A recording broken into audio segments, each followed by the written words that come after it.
Baik, assalamualaikum warahmatullahi wabarakatuh. Perkenalkan saya Muhammad Dava Raditya dengan NPM 2206055220 dari kelas metode numerik 01. Di sini saya akan menjelaskan terkait dengan tugas besar yang akan saya sampaikan. Ada beberapa poin yang ingin saya sampaikan. Pertama, terkait dengan konsep berpikir menggunakan DAI5 yang nantinya saya coba bandingkan dengan framework lainnya. Di sini saya mengambil framework PDCA, yaitu Plan, Do, Check, Action. Oke, kita mulai dulu dari DAI5-nya. Bismillahirrahmanirrahim. Pertama-tama, DAI5 ini merupakan suatu konsep yang membutuhkan conscious thinking itu. Jadi dalam pemikiran ini diperlukan dua perangkat. Yang pertama adalah ada brainware, yaitu kemampuan otak dalam berpikir, lalu ada hardware, yaitu kemampuan hati dalam merasakan, feel. Ini sebagai bentuk empati dalam ketika berpikir melalui brainware gitu. Lalu dua perangkat ini haruslah seimbang gitu, haruslah balance agar kehidupan kita tuh tidak menjadi kacau. Menurut saya DAI5 ini merupakan suatu framework yang berguna gitu. Berguna dalam apa? Dalam hal kehidupan manusia sehari-hari. Jadi sedikit saya jelaskan, DAI5 ini merupakan konsep yang dikemukakan oleh Bapak Dai, yang diantaranya terdapat I4 gitu, yang mana diantaranya ada intention, ada initial thinking, ada idealization, dan instruction set. Hal yang pertama yang pasti kita dalam melakukan sesuatu haruslah niat gitu. Niat terlebih dahulu, haruslah jelas niatnya, arahnya mau kemana, tujuannya mau kemana, agar apa? Agar kita mendapatkan suatu tujuan yang sangat spesifik itu untuk proses berpikir kita. Tahap ini penting karena untuk mengidentifikasi apa yang ingin dicapai dan apa yang ingin dicapai gitu. Contohnya, jika seseorang ingin menyelesaikan masalah matematika, pasti diperlukan niat dulu untuk memahami konsep-konsep dasar yang terlibat. Kalau konsep dasar sudah paham, baru kita menerapkan langkah-langkah berikutnya gitu untuk menyelesaikan atau mendapatkan solusinya. Kedua, ada initial thinking. Tahap ini merupakan tahap pengumpulan informasi dasar sebelum kita masuk ke langkah-langkah penyelesaian gitu. Ini merupakan dapat berupa pengetahuan yang sudah dimiliki atau informasi yang belum kita ketahui dan kita pelajari kembali gitu. Lalu pada tahap ini seseorang atau seorang individu haruslah memahami situasi, lalu mengidentifikasi apa saja potensi hambatan yang tersedia dan bagaimana pengembangan pemahaman dasar yang diperlukan untuk masuk ke tahap berikutnya gitu. Tahap berikutnya adalah idealization. Tahap ini dimulai dengan membayangkan gitu, gimana sih solusi-solusi yang ideal gitu, atau melakukan pendekatan ideal untuk mencapai tujuan tersebut.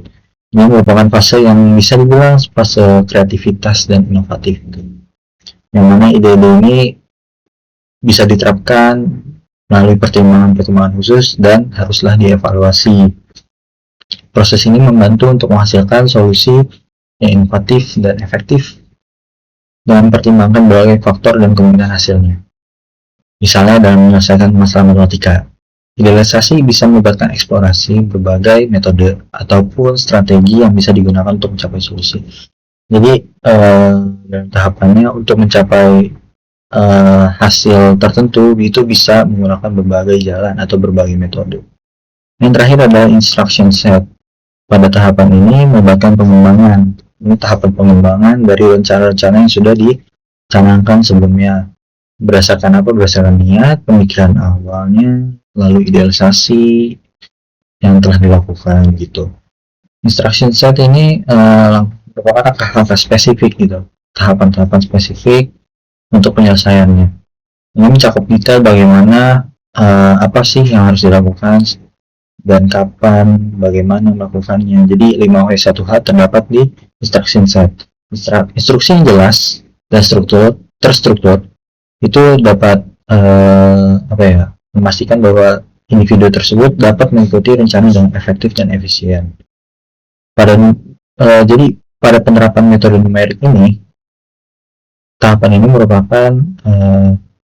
merupakan tahapan dalam melakukan analisis dengan bantuan software gitu. Kalau pada metode numerik, dengan men-setting atau mengatur apa-apa saja sih yang akan dicari. Lalu setelah dia dapat hasil yang dicarinya, mengevaluasi hasil dari setiap prosesnya.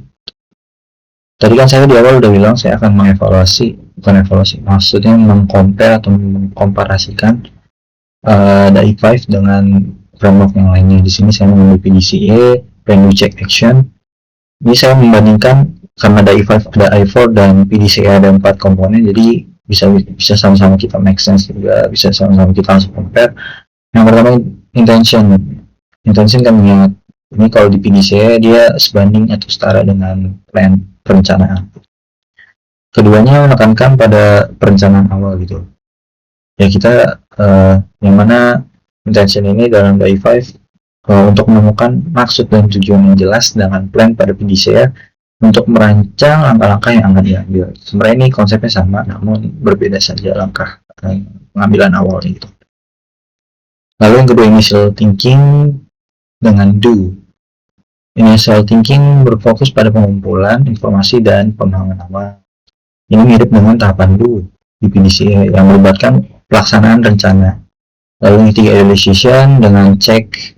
Idealization dalam DAI5 ini merupakan tahapan kreatif gitu, yang menghasilkan berbagai solusi potensial, sementara cek pada PDCA adalah evaluasi hasil dari yang telah dicapai.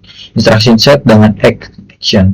Instruction set mengembangkan langkah-langkah konkret untuk pengimplementasiannya, sedangkan act pada PDCA melibatkan pengambilan tindakan untuk perbaikan berkelanjutan berdasarkan hasil evaluasi. Oke, mungkin itu terkait dengan DAI5 dan konsep berpikir pembandingnya yaitu PDCA.